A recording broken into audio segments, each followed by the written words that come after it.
सकट चौथ के दिन यह व्रत कथा अवश्य सुने, तभी सकट चौथ व्रत का फल पूर्ण होता है। सकट चौथ के दिन भगवान गणेश के साथ साथ सकट चौथ व्रत कथा। सकट चौथ व्रत की पहली कथा के अनुसार एक बार माँ पार्वती स्नान करने जा रही थी। तब उन्होंने अपने पुत्र गणेश जी को स्नान घर के बाहर खड़ा करके यह आदेश दिया कि जब तक मैं खुद स्नान घर से वापस न आ जाऊं, तुम किसी को भी अंदर आने की इजाज़त मत देना। अपनी माता की बात मानकर भगवान गणेश स्नान घर के बाहर से ही पहरा देने लगे। ठीक उसी समय भगवान शिव माँ पार्वती से मिलने आए, लेकिन क्योंकि माँ पार्वती ने गणेश भगवान को पहरा देने का आदेश दिया था, इसलिए उन्होंने शिव जी को अंदर जाने से रोका। इस बात से शिव जी बेहद क्रोधित हुए और उन्हें अपमानित महसूस हुआ। ऐसे में उन्होंने गुस्से में अपने त्रिशूल से भगवान गणेश पर प्रहार किया, जिससे उनकी गर्दन कट कर गिर गई। जब माँ पार्वती स्नान घर से बाहर आईं तो उन्होंने भगवान गणेश का कटा हुआ सिर देखा और रोने लगीं और उन्होंने शिव जी से कहा कि उन्हें किसी भी हाल में भगवान गणेश सही सलामत वापस चाहिए। तब रोती बिलखती माँ पार्वती को शांत करने के लिए शिव जी ने एक हाथी के बच्चे का सिर लेकर भगवान गणेश जी को लगा दिया। इस तरह से भगवान गणेश जी को दूसरा जीवन मिला और उनके जीवन से एक बड़ा संकट टल गया। कहा जाता है कि इसी के बाद से इस दिन का नाम सकट पड़ा और तभी से माताएं अपने बच्चों की सलामती और लंबी उम्र की कामना के लिए माघ माह के कृष्ण पक्ष की चतुर्थी को गणेश चतुर्थी का व्रत करने लगी। माघ मास कृष्ण पक्ष की चतुर्थी को सकट चौथ का व्रत किया जाता है। यह व्रत भगवान गणेश को ही समर्पित है। इसमें माताएं अपनी संतान के लिए व्रत करती हैं। इस साल यह व्रत 17 जनवरी 2025 को रखा जाएगा। इस व्रत में माताएं निर्जला व्रत करती हैं। शाम को चंद्रमा को देखकर व्रत खोलती हैं। इस व्रत में चंद्रमा की पूजा का भी विशेष महत्व है। इस व्रत में गणपति को तिल से बने तिलकुट का भोग लगाया जाता है, इसलिए इसे तिलकुटा चौथ भी कहते हैं। सकट माता की कथा। एक शहर में देवरानी जेठानी रहती थी। देवरानी बहुत ही गरीब थी। बड़ी मुश्किल से उसका गुजारा चलता था। वही जेठानी अमीर थी। देवरानी हमेशा गणेश जी का पूजन और व्रत करती थी। देवरानी का पति जंगल से लकड़ी काटकर बेचता था।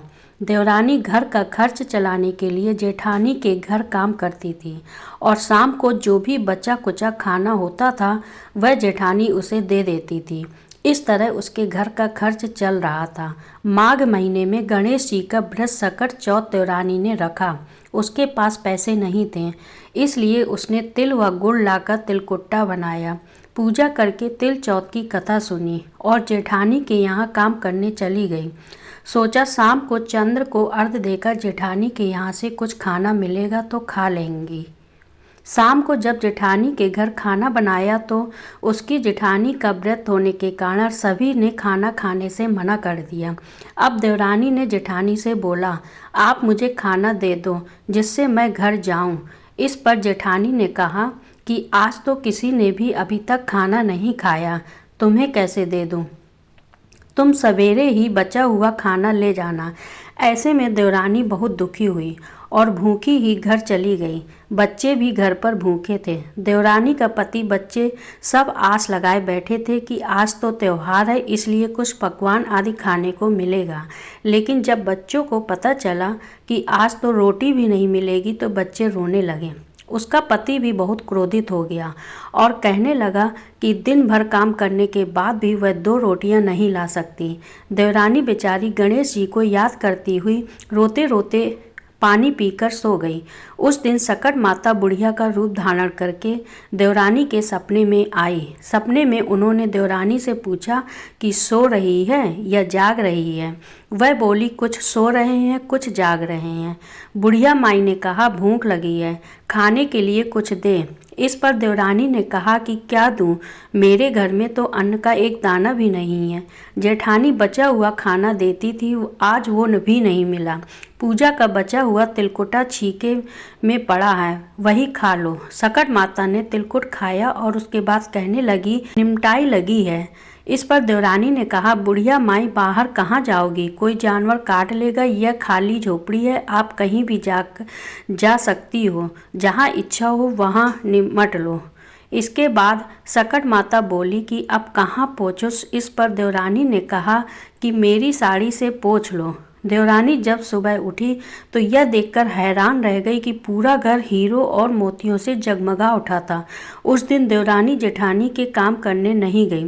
जेठानी ने कुछ देर तो राह देखी, फिर बच्चों को देवरानी को बुलाने को भेज दिया। जेठानी ने सोचा कल खाना नहीं दिया था, इसीलिए शायद देवरानी बुरा मान गई होगी। बच्चे बुलाने गए। देवरानी ने कहा कि बेटा, बहुत दिन तेरी माँ के यहाँ काम कर लिया। बच्चों ने घर जाकर माँ से कहा कि चाची का पूरा घर हीरो और मोतियों से जगमगा उठा है।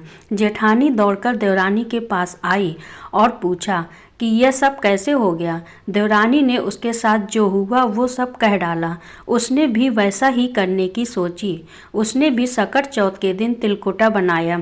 रात को सकट माता उसके भी सपने में आई और बोली, भूख लगी है, मैं क्या खाऊं। जेठानी ने कहा कि आपके लिए छीके में रखा है, फल और मेवे भी रखे हैं, जो चाहे खा लो। उसके बाद कहने लगी, निमटाई लगी है।